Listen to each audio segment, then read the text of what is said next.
Les internautes ont de plus en plus d'outils à leur disposition pour devenir experts, entre guillemets. Ils ont de plus en plus d'informations disponibles, ils ont de plus en plus de moyens collaboratifs d'évaluer la pertinence d'un choix, d'une destination, d'un logement.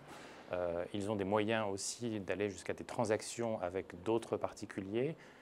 Internet leur offre des moyens et des outils pour court-circuiter quelque part les canaux traditionnels, les agences, les grands distributeurs. Donc dans ce sens-là, l'internaute devient un expert du voyage quelque part. Il peut devenir son propre agent de voyage. Et ça s'observe d'ailleurs quand on regarde les durées entre les choix des destinations et l'achat des différentes prestations. Ces durées sont généralement très importantes. Généralement, c'est plus de 2 semaines dans 60% des cas. Ce qui veut bien dire que les gens passent du temps à comparer, chercher, faire un travail qui finalement était dévolu à l'agent de voyage traditionnel il y a quelques années.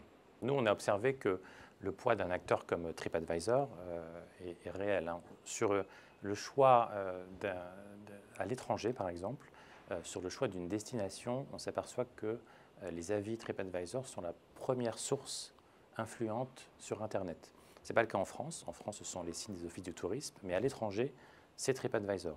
Donc ça, c'est considérable.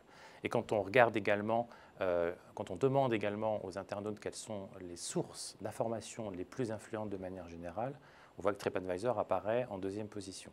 Donc il est clair que par l'ampleur des avis qui sont diffusés sur TripAdvisor et par la notoriété que ce site a acquis, un effet d'automatisme et de confiance se crée auprès des consommateurs qui se mesure très clairement.